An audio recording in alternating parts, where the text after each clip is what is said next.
Hola, sean bienvenidos al Baúl de Dana. En esta ocasión les presento la parte número 5 de Bastian. Espero que la disfruten. Si les gustó el video, no olviden darle like, comentar qué les pareció el video. Y si aún no se han suscrito, los invito a que lo hagan. Así que sin más preámbulos, comencemos. Los preparativos de la boda finalmente llegaban a su fin, y la condesa Trier, visiblemente exhausta, expresó lo agotador que había sido organizar todo en tan poco tiempo. A pesar de su vasta experiencia, la prisa le había pasado factura. Aunque había sido una labor agotadora, se consideraba un éxito. Odette, frente a ella, le agradeció su dedicación. Sin embargo, la condesa restó importancia a sus palabras, alegando que había sido un honor invertir en una celebración tan espléndida. Se tomaba muy en serio la responsabilidad de hacer a Odette la novia más hermosa y deslumbrante. Esas palabras resonaron en Odette, quien recordaba el último mes como un frenesí bélico impulsado por las directrices del capitán en convertirla en la novia más deslumbrante de todas, sin escatimar en gastos. Contemplando su anillo, recordaba el día en que se lo entregaron. Era excesivamente ostentoso y apenas podía imaginar su coste. Los vestidos de novia, las decoraciones eran de lo más caro del imperio, y la residencia para recién casados era una villa de verano recién construida. Prometía ser igual de magnífica. La condesa añadió que al parecer la fortuna del prometido de Odette superaba con creces las expectativas de todos. A pesar de la apretada agenda, los preparativos avanzaron sin contratiempos.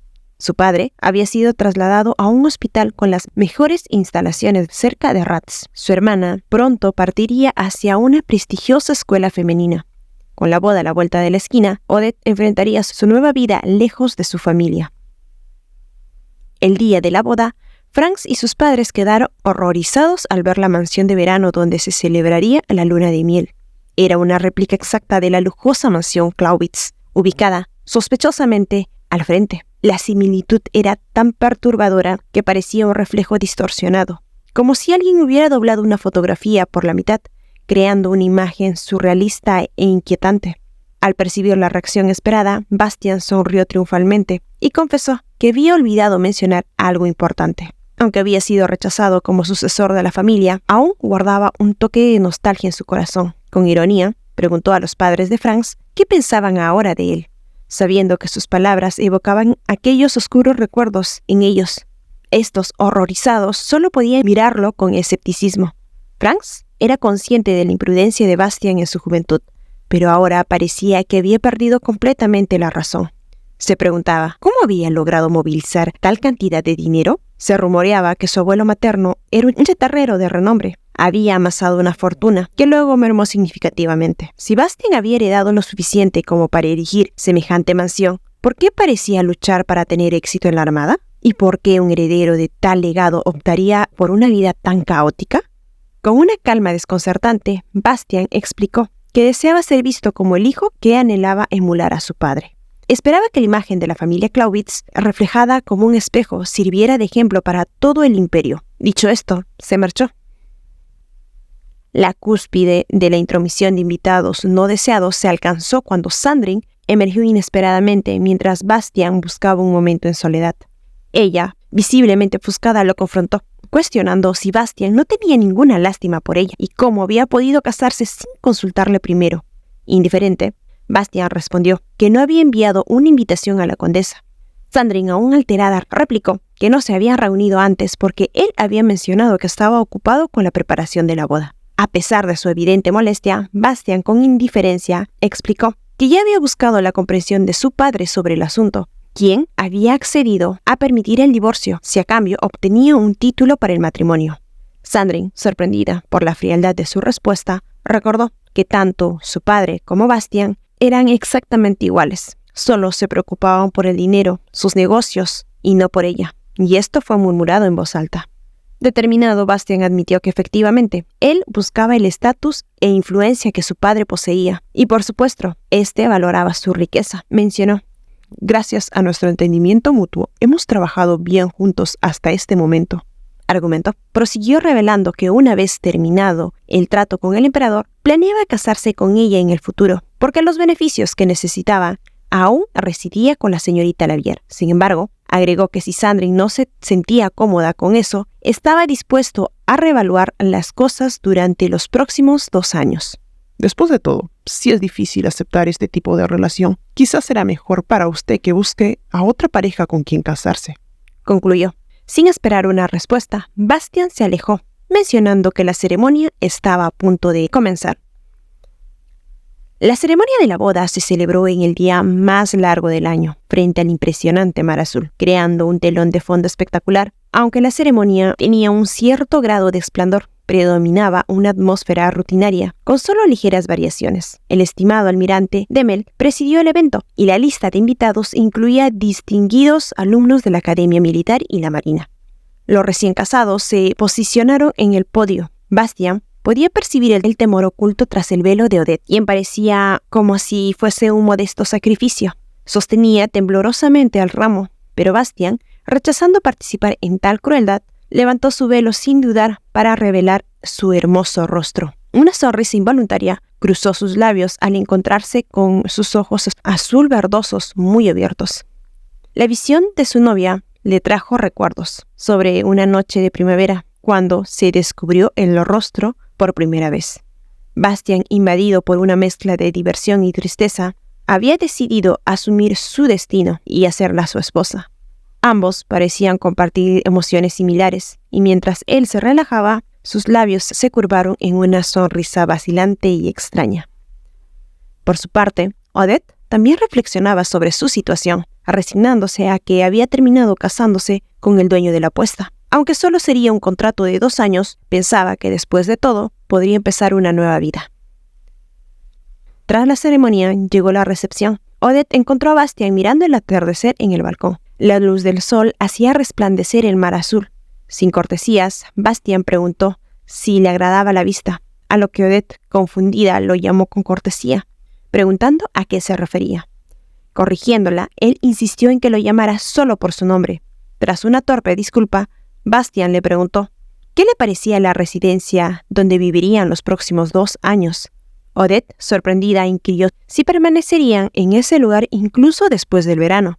Bastian confirmó que su base se había trasladado a ese lugar y que, aunque tendría que trabajar en la capital, la visitaría los fines de semana.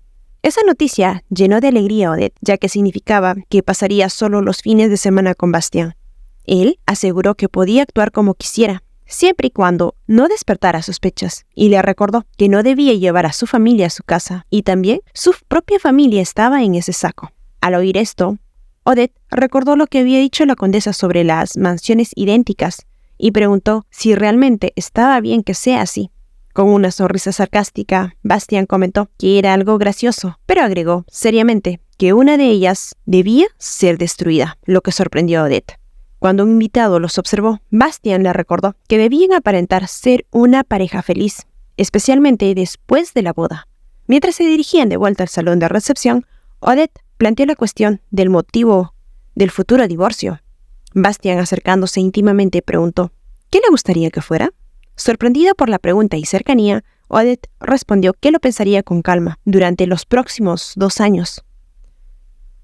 La preparación de la novia para la noche de bodas estaba envuelta en susurros de la servidumbre. Odette, consciente de la deshonrosa etiqueta que le habían colocado desde el anuncio de su matrimonio, no pudo contenerse más y preguntó si estaban apostando sobre el género del bebé que supuestamente nacería ese invierno. Añadió que había escuchado que la opinión predominante era que sería un hijo varón, reflexionando internamente que la habían etiquetado como la mujer que había usado su cuerpo para atrapar a Bastian Clawitz, y que se había casado porque estaba embarazada.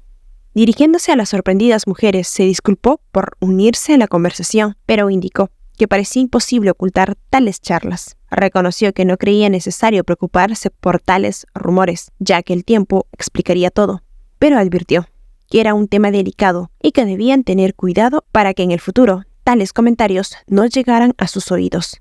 Preguntó al ama de llaves, Dora, si es que estaba en lo correcto, y se disculpó por cualquier error involuntario. Dora confirmó que Odette tenía razón, y Odette aseguró que no cometería errores en el futuro. Reflexionando sobre su situación, Odette pensó que durante esos 2 años de matrimonio no tendría tiempo para desperdiciar en emociones innecesarias. Observando atentamente la habitación iluminada, se preguntó ¿qué expresión haría su madre si la viera allí? De repente, la puerta se abrió. Aunque Odette había especificado que no necesitaba más asistencia. Para su sorpresa, era Bastian quien entraba. Alterada, le preguntó qué hacía ahí, recordándole que el contrato estipulaba que solo debían aparentar ser un matrimonio en público, ignorando las explicaciones de Bastian, quien alegaba que todo era un malentendido. Ella vociferó preguntándole si tenía intención de romper el contrato desde el primer día. Antes de que pudiera continuar con sus acusaciones, Bastian la tomó del brazo de manera sorpresiva, lo que la calló. Odette lo miró estupefacta, preguntándose qué haría a continuación. Con gesto sereno, Bastian la guió por un pasillo hasta la puerta, indicándole que sería su habitación. Explicó que presumiblemente los asistentes habían asumido que compartirían la habitación en la primera noche de bodas. Fue entonces cuando Odette comprendió las implicaciones de las palabras de la doncella principal, antes que ésta se retirara. Bastian añadió que era crucial que no todos los empleados estuvieran al tanto de los detalles de su contrato. Avergonzada, pero manteniendo la compostura, Odette expresó que entendía la situación. Tras aclarar ese punto, Bastian se despidió, expresando su deseo en que ella se convirtiese en una anfitriona perfecta en el futuro. En el corazón de Rath se encuentra una compañía financiera que alguna vez estuvo dirigida por las figuras más adineradas del Nuevo Mundo. Dentro del círculo financiero del imperio surgió un hombre que llegó a ser considerado como una deidad. Este hombre era Bastian Clausewitz, aunque pocos lo sabían.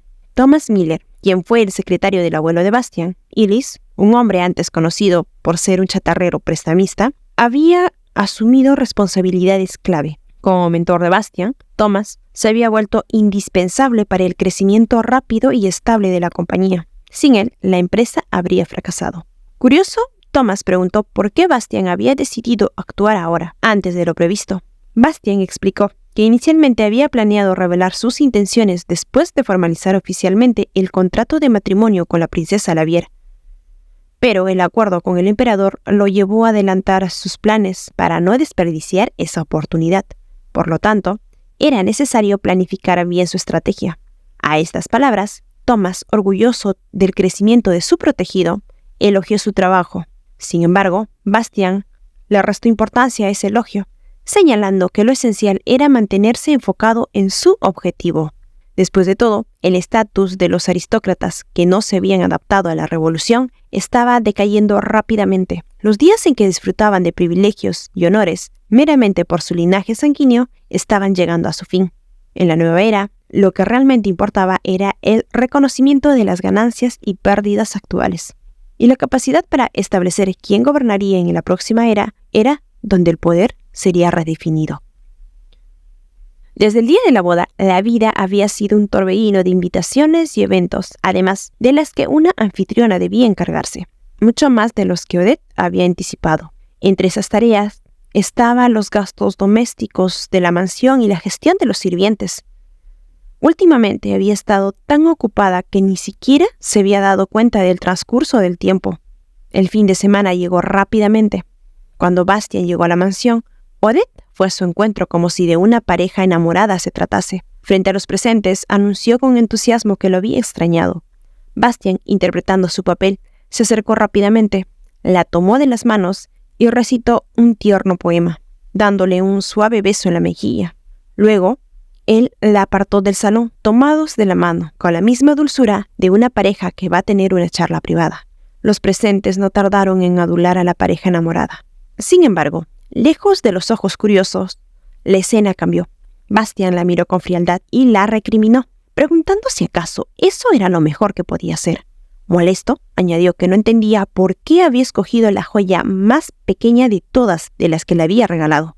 Odette, con determinación, contestó que era perfecta para la cena, ya que un adorno excesivo no iría bien con su atuendo. Pero Bastian, irritado por su respuesta, le preguntó si sabía quiénes eran los invitados de esa noche. Le recordó que se trataba de sus antiguos compañeros de la Academia Militar, aquellos que habían sido testigos de todo lo que había ocurrido en la casa de apuestas. Por ello, era vital que ella mostrara claramente cuánto había cambiado desde ese entonces. No podía permitirse que la vieran como la hija vendida por deudas de su padre. Alegó que debía recordar su posición como su esposa, y que lo único que se esperaba de ella era que siguiera sus palabras sin cuestionarlas. Mientras le hablaba, el pensamiento de Bastian lo envolvía. Independientemente de la naturaleza de su matrimonio, para el mundo ella era su esposa, y durante los próximos 2 años debía presentarse como el epítome de la elegancia y la belleza, superando incluso a las mujeres más distinguidas. Todo ello para asegurarse de que nadie pudiera ver rastros de la hija del mendigo que ella había sido. Sandrine podía notar el nerviosismo de su primo cuando él se excusó por haberla llevado en lugar de su prometida Emma, alegando que ésta no se encontraba bien. Ella también ofreció sus disculpas, pero lo hizo con una sonrisa que irradiaba confianza. Una vez que vio la resignación en el rostro de Bastian, dirigió su mirada hacia la señora Clowitz, quien la saludaba cortésmente. Sandrine no pudo evitar sorprenderse por lo brillante y elegante que se veía aquella mujer, ataviada con joyas que eran difíciles de conseguir. Aunque sabía que Bastian no era una persona tacaña, aquellas joyas parecían excesivas. A pesar de que luchaba por no perder su sonrisa, Sandrine no podía creer lo que veía. Hacía tan solo unos meses, esa misma mujer había sido tratada como si no valiera nada. Ahora lucía imponente. ¿Era posible que ella lo había seducido?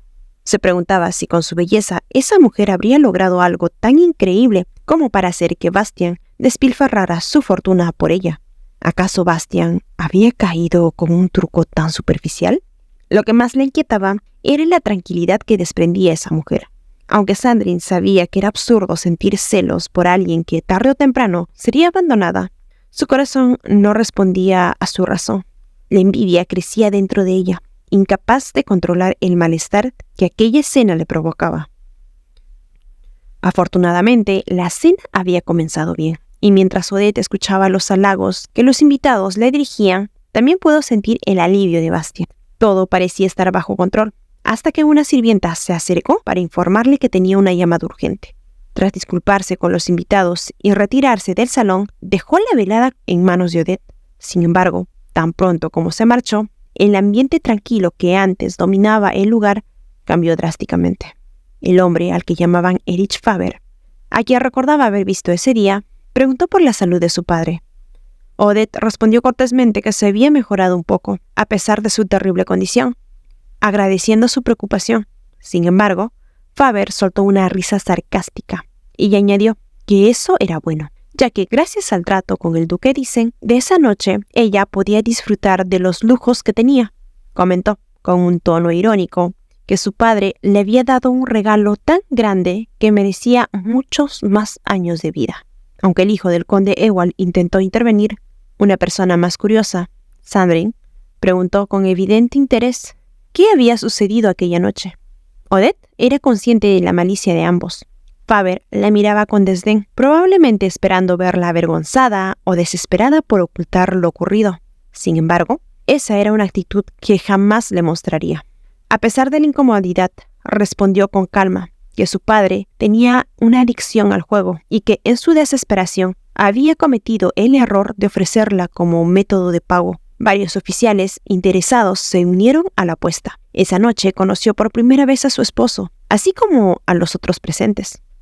Sintió como Faber se incomodaba ante su relato, pero ella continuó, añadiendo dulcemente que Bastian había sido el ganador de esa ronda y que él la había salvado de una situación complicada, tal como lo haría un soldado de honor. Y todo aquello había sucedido con el consentimiento de los oficiales, y por ello, en ese momento, se sentía profundamente agradecida por la amabilidad que su esposo le mostró aquel día.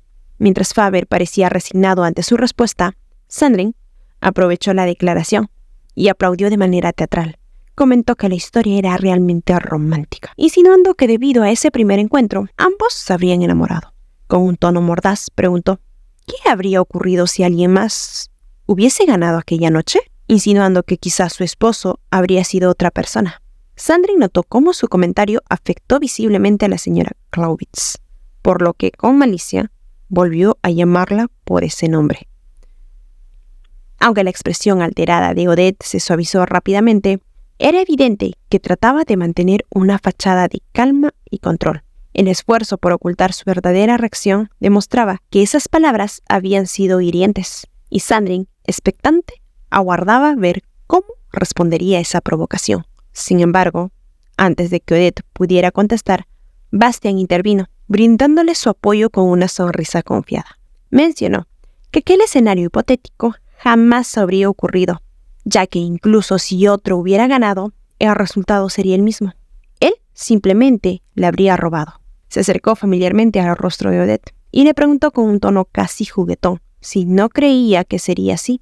Antes que ella pudiera responder, la sorprendió con un beso justo enfrente de Sandrine, quien quedó impactada por la osadía de esa acción. Tanto Erich como su acompañante no tardaron en alabar su relación, comentando lo romántica que era aquella joven pareja. Mientras tanto, Odette, profundamente avergonzada por la escena que habían protagonizado, intentaba mantener la compostura. Una vez que Bastien retomó su lugar, la escena continuó como si nada hubiera ocurrido. Pero Odette no pudo evitar notar la mirada fulminante de la condesa Lennart. Sabía perfectamente que esa mujer la despreciaba, y tal vez también estaba al tanto que su matrimonio con Bastien no era más que una farsa. Justo cuando esos pensamientos la agobiaban, sintió la mano de Bastien aferrarse a la suya. Él seguía conversando con los demás invitados, como si todo fuera normal, pero ella, incómoda, trató de apartar su mano. Sin embargo, él volvió a sujetarla con firmeza, dejando claro que no la soltaría. A pesar de ese acto de cercanía, la mirada de Sandrine se volvía aún más intensa y mordaz, lo que hacía la situación más irónica. Aunque Odette era la esposa legítima, en ese momento se sentía tratada como si fuera un amante a los ojos de los demás. Sinceramente, estaba atrapada en un matrimonio extraño, lleno de contradicciones, donde su esposo actuaba como si debería sostener un orgullo que no compartía del todo. Una vez concluida la cena, Bastien y sus compañeros se dirigieron al estudio, dejando a Odette a cargo del entretenimiento de las damas. Aunque los refrigerios y la música eran normalmente las opciones preferidas para tales ocasiones, Odette decidió adoptar un enfoque diferente. Tras consultar con la estimada condesa Trier, determinó que un recorrido por la casa sería más adecuado para su evento inaugural. Después de un breve paseo, la mayoría de las damas optaron por quedarse en un saloncito, pero la condesa Lennart aceptó gustosa la invitación de un recorrido completo. Agradeció el ofrecimiento y comentó que recorrer la casa era una opción mucho mejor que quedarse en una aburrida fiesta de té. Durante el trayecto expresó su opinión sobre la mansión, alegando que había muchas áreas que requerían el toque de una verdadera anfitriona. Odette, manteniendo la cortesía, explicó que aún no había terminado con la decoración interior, pues se trataba de un edificio recién construido. Sin embargo, la condesa Lennart, sin ser invitada, entró a una habitación por su cuenta. Odette solo pudo suspirar ante tal acción, mientras observaba cómo la mujer se sentaba cómodamente, como si fuera su casa. La condesa, en un tono imperativo, mencionó que odiaba el estilo de pintura que estaba en tendencia y que lo consideraba ambiguo para su gusto. Continuó ofreciendo sus opiniones sobre qué tipo de decoraciones sería más adecuada para todo el salón. El rostro de Odette, que al principio fue cortés, se contrajo en confusión. Desde el lado opuesto del sofá, preguntó con firmeza, pero de manera educada, qué es lo que la condesa intentaba decir, solicitando que mantuviera el decoro propio de una invitada. Lejos de ceder, la condesa Lennart respondió con una sonrisa de satisfacción, asegurando que lo haría en público, tanto como fuera necesario, pero que en privado no pensaría mostrar respeto hacia alguien que no era más que una simple empleada de 2 años de contrato. Esa afirmación tomó por sorpresa a Odette. ¿Sabía la condesa la verdad sobre su situación? Al notar su asombro, la condesa soltó una carcajada ruidosa. Preguntó por qué estaba tan sorprendida. ¿Acaso creías que el contrato de matrimonio con Bastien era solo asunto de ustedes dos? Debes entender que Bastien solo te está usando, sobre todo siendo él tan joven. La condesa lanzó una última advertencia. No debía pensar en quedarse embarazada y tratar de convertirse en su reemplazo, ya que la única que podía soportar era Odette, nadie más. Y si llegaron hasta aquí, quiero compartirles un dato interesante que fue omitido en el manga. Después de que Bastien recibió una llamada urgente durante la cena, regresó rápidamente, ya que la llamada no duró mucho tiempo, y escuchó la bomba que lanzó Erich Faber. Lo curioso es que Bastien ya sabía perfectamente en qué situación se encontraba Odette, pero lo que realmente le interesaba era observar su reacción como una especie de prueba. Sin embargo, no quedó satisfecho con el resultado, ya que aunque Odette intentó mantener su compostura, su estrategia no era muy buena. No era muy hábil para ese tipo de enfrentamientos sociales. Lo más sorprendente es que Sandrine aprovechó la oportunidad. mostró una astucia que Bastien admiraba profundamente y que reafirmó su convicción de que Sandrine era la esposa que él necesitaba. Aún así, decidió ayudar a Odette no solo porque era su esposa, sino porque su dignidad como la señora Clausewitz estaba directamente ligada al honor de su marido. Lo interesante de este detalle es que, aunque fue omitido en el manga, podría explicar la coincidencia en los tiempos y en la aparición de Bastien en la escena. Un dato que los fans de la novela seguramente apreciarían. Sin más, los leo en los comentarios. Hasta la próxima.